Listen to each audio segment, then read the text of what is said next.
Hi, I'm Jenny. Welcome to the Unconventional Homestead. Tonight we're making corncob jelly with that stock, the corn stock that we made earlier this week. It's a small batch from the National Center for Food Preservation. I've used other recipes and this one I have found definitely gels and works. Also, the recipe has been tested on pints and half pints, and I like that. It's just 10 minutes of processing in a water bath or steam canner. I do make pints. I have a friend who really likes it, and so I make pints for them and her family.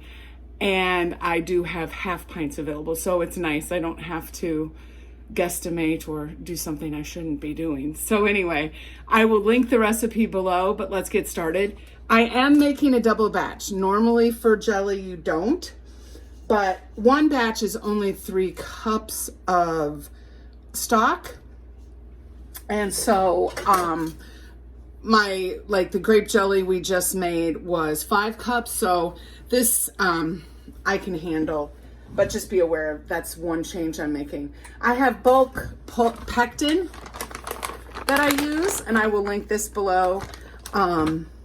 When you start making jelly, it's just more cost effective to buy it in bulk.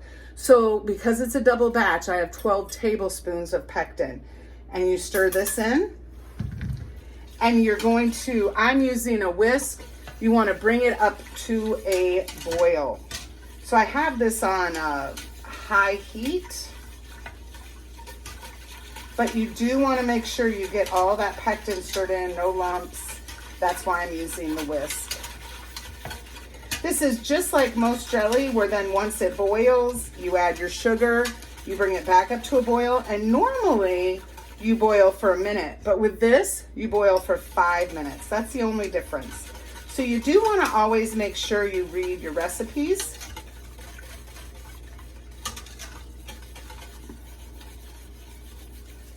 This does have a little foaming. I might add some butter like we did with the grape jelly to control the foam. But we'll just see how it goes. I will bring this up to a boil and I'll bring you back. It hasn't started boiling yet, but I wanted to let you know, you do want to stir it. You certainly don't want it to stick to the bottom or burn.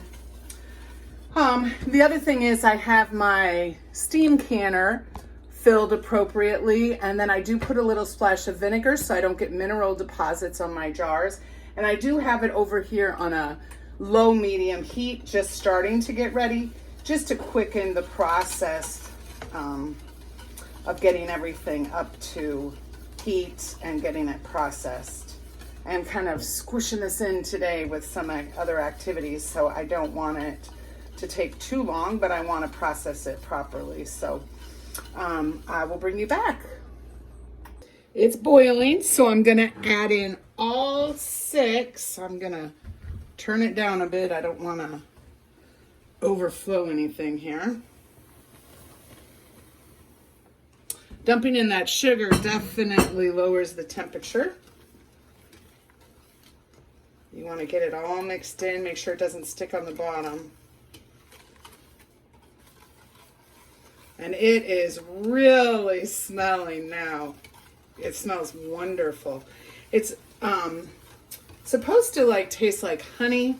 It's just a unique, really wonderful smell.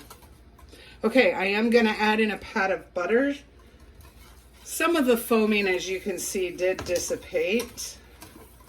But you're just going to keep stirring it. Pretty soon I'll switch to my wooden spoon. I just want to make sure that I have all that sugar in there. If I do still have foam on the top, I'll just skim it off. I find making jelly to be extremely relaxing. It comes together pretty quickly, so it's something, you can do relatively fast, but yet there's a process and you need to pay attention and really read the recipe as to what order everything goes in. So I'm going to switch to my wooden spoon now. And once it starts to boil, we'll process it for 5 minutes.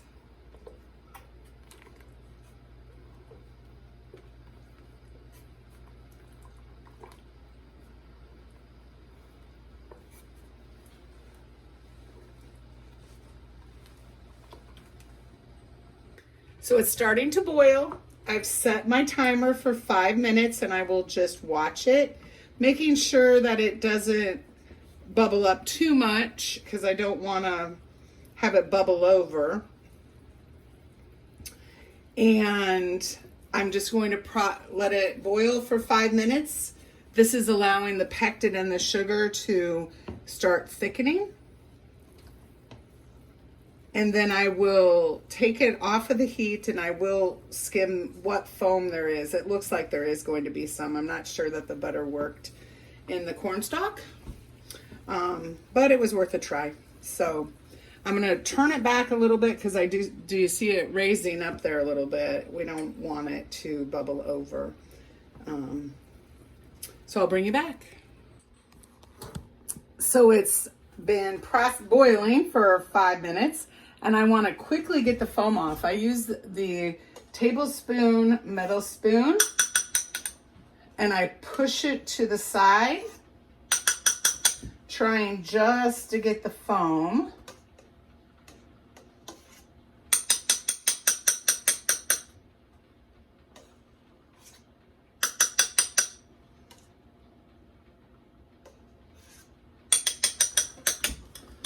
See if I can get you a little bit closer here.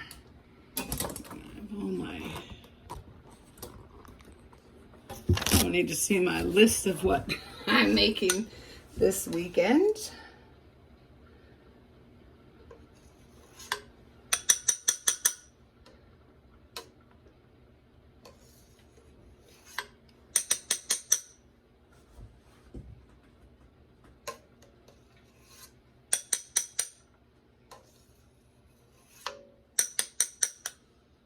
But that's, so you can see the yellow, bright yellow corncob jelly underneath. It's just beautiful. But let's get a little bit more of this foam off.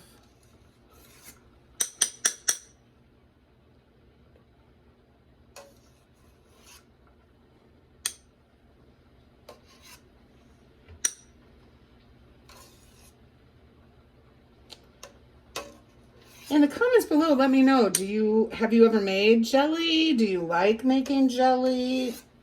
And how about what's your favorite kind of jelly? I think, my first few years, I made lots of different kinds. I tried all different kinds. And I kind of have now gone back to very simple. I make a raspberry jam, low sugar, with Pomona's pectin. I make a peach jam. I think that's Pomona's pectin too. I make the regular grape.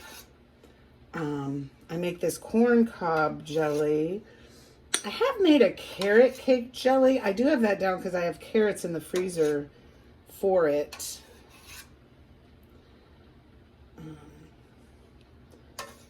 Okay.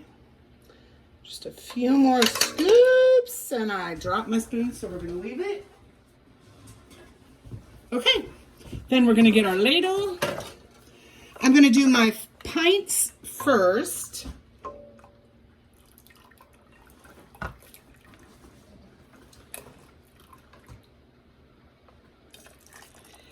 It's to 1/4 inch headspace. That's what most jelly I've made is. But again, I always double check each recipe. I don't go off of memory because you can make mistakes. Then I have a clean paper towel with vinegar.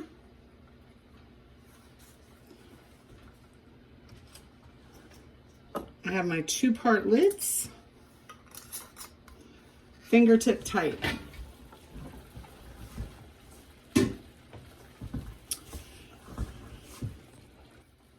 my jar lifters.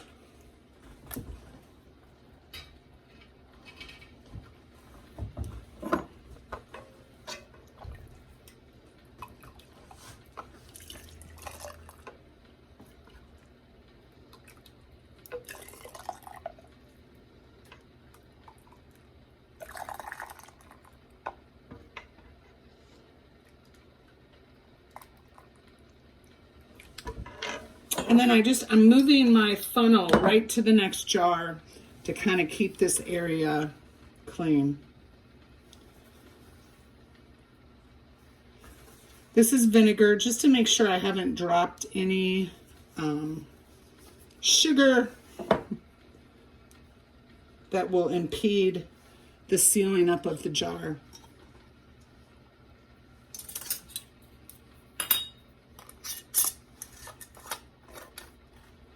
Fingertip tight.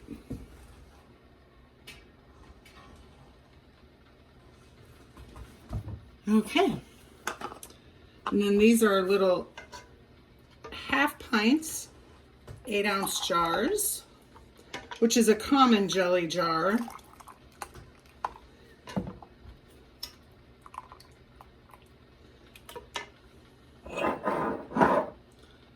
Move it right over. You see I have a little bit of foam in there. Got to grab a new metal spoon. But I also have a small plate over here. Contain the mess. So I have another wet paper towel should I need it. And I had original metal spoon on it from when I got the foam out originally. I always have a 4-ounce jelly jar, so it's a half cup or a fourth of a pint ready, because you might just have that little bit that can go in a jar, and it's a perfect gift for someone who lives alone. So we're gonna bring this up to a steam and process it for 10 minutes. We got 2 pints, 4 half pints, and that 1 little pint out of 2 batches. So I want to show you, this is the top of the steam canner, and this red is in the dark green now, so I'm going to start my 10-minute processing. I also got this, probably, it's a little over 4 ounces, which is I decided to put it in a half pint. I'll label this corncob jelly, please refrigerate, and you can see it's already started gelling.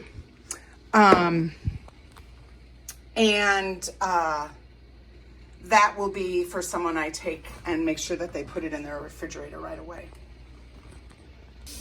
They are done with their 10-minute processing. I'm going to let them sit in the canner for 5 minutes, kind of adjust, and I'm just going to tilt the lid just a little bit away from you though, and I'll bring you back. So when you lift a canner lid, it's always away from you.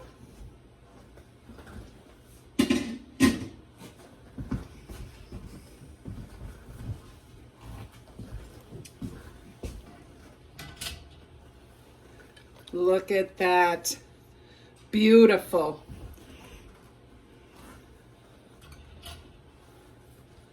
You want to lift them straight up. Don't tilt them.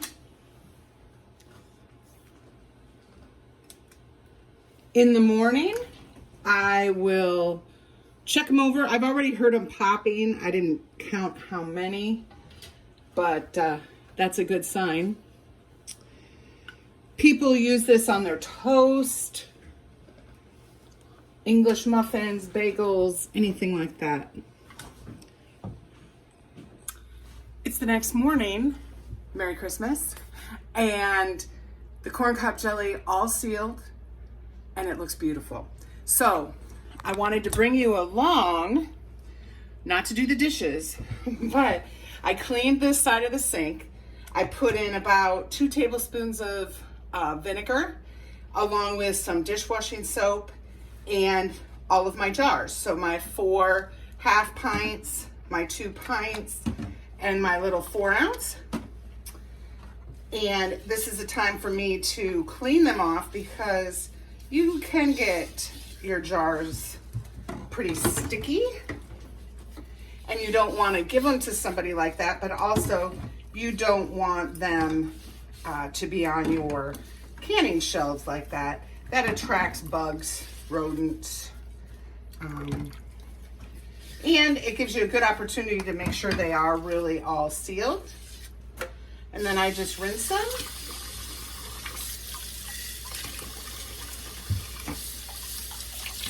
It gelled up beautifully. This is the recipe that I'll link below that I will always use. I've had another one and it was hit or miss if it gelled up. So with all that time and energy, I mean, well, and pectin's not inexpensive either. So I hope you all have a wonderful day. I hope you'll comment below if you're going to try corncob jelly, if you've ever had it before or even heard of it. But I hope that you'll come back again, subscribe, notifications, so that you'll know the next video we post. Thank you. And until next time, make sure you're preserving your food.